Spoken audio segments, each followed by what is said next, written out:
So I'm from New Haven, Connecticut. Mile High City, and that's my home. Where the people adore.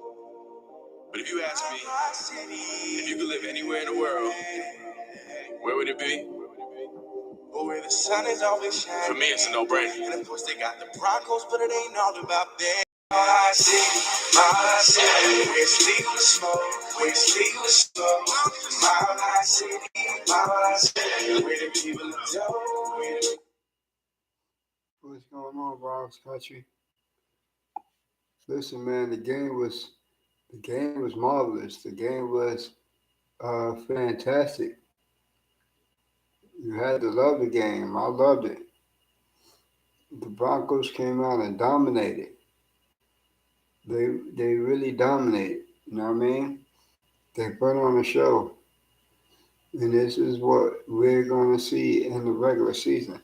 This is a Sean Payton led Broncos team, not a Nathaniel Hackett led Broncos team. That's the difference. This is going to be a Sean Payton led Broncos team, not a Nathaniel Hackett led Broncos team.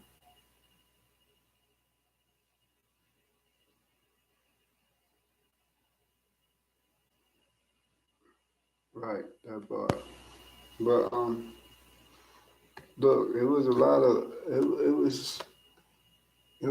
of players that made plays, and I think a lot of these players solidified themselves as somebody who could be on the rough spot, whether it was uh, Jaleel McLaughlin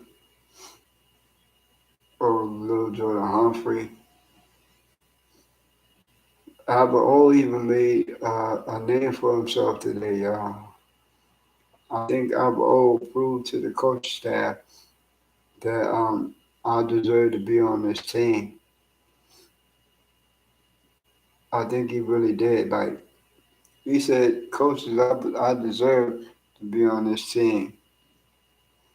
So I mean, we'll see as roster cuts approach. A lot of teams already started. To, a lot of teams already started cutting down their roster. You know what I mean? From 90 to 53. The Carolina Panthers already made like 11 cuts so far. You know, but that's what they usually do. Like just start trimming them down so on Tuesday they don't have to do a lot. On Tuesday they don't really have to do a lot. You know what I mean? Because they already started chopping it down. But look, Jared Stidham, that boy showed me something today. He came out in the first quarter. He was 7 for 7, threw a touchdown. Boy, Charlotte McLaughlin got a touchdown. Albo Wiggin caught a touchdown. There was so many people. The running back Tony Jones Jr. He came in like the third quarter and did a touchdown. There was so many Broncos doing touchdowns, running backs, running in for touchdowns. I mean, what can I say? This just was a good thing to see. It's hope in Broncos country. Like I was telling y'all, my people in Broncos country, people who listen to me on my channel, where I was telling y'all, like,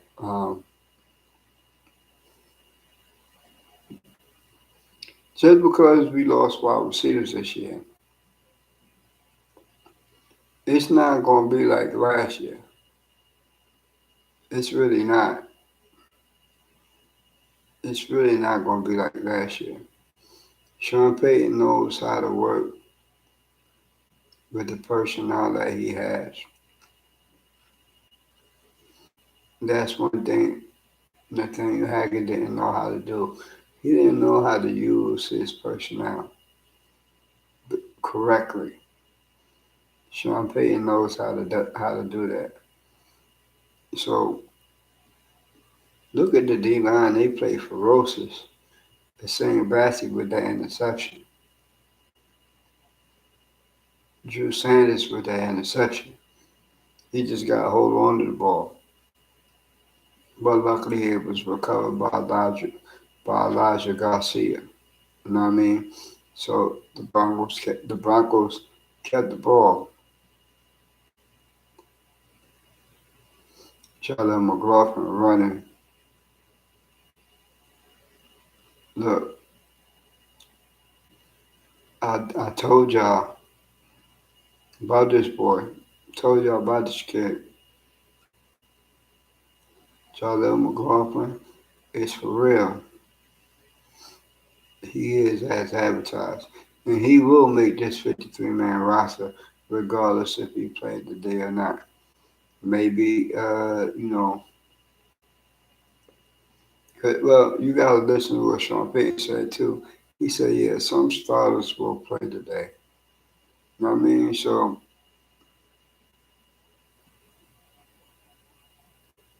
I ain't really seen no starters. Pretty tired of it. You know what I mean? I've been watching the game and I made it a priority to do this tonight.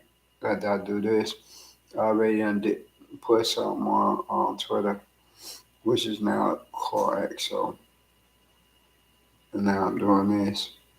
Then I'm gonna lay my ass down for the night, wake up in the morning, and figure it out. See what's going on. Look on the website, see what's going on. See what they're doing because they might start cutting players, tonight or tomorrow.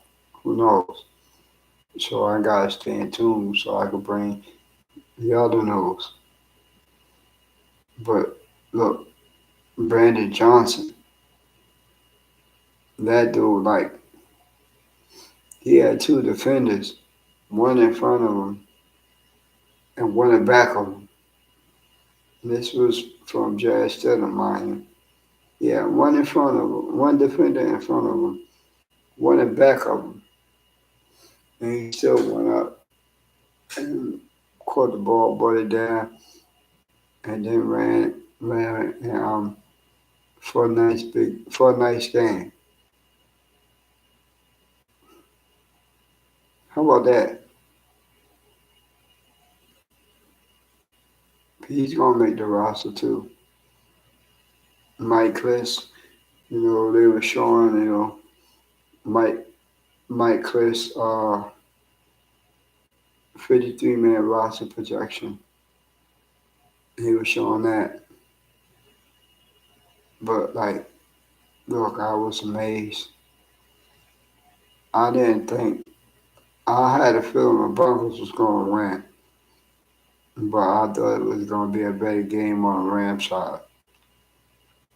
I really thought they was gonna, give a fight.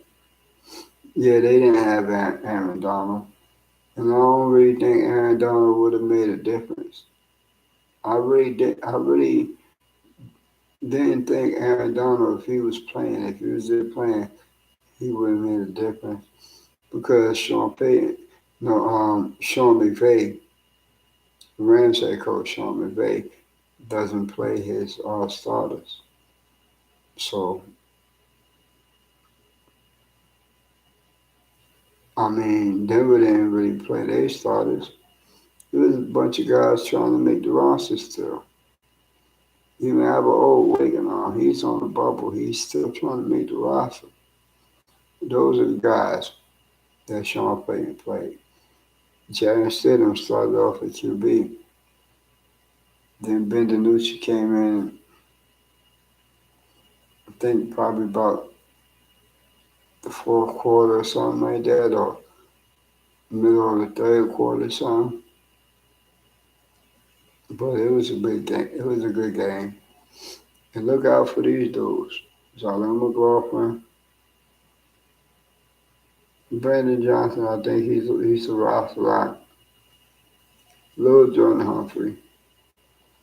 I got those guys making a roster. I think Albo did enough today to show that he proved enough to be on this 53-man roster. So, I mean, Nate Atkins didn't dress today. So what that mean that he probably made the 53-man roster, Nate Atkins, because the starters didn't play. Who knows? But we'll figure it out soon.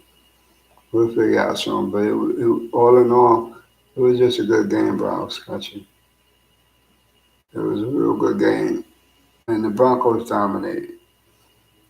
The moral of the story, ooh, the moral of the story is the Broncos dominated. You know what I mean? That's what my hospital.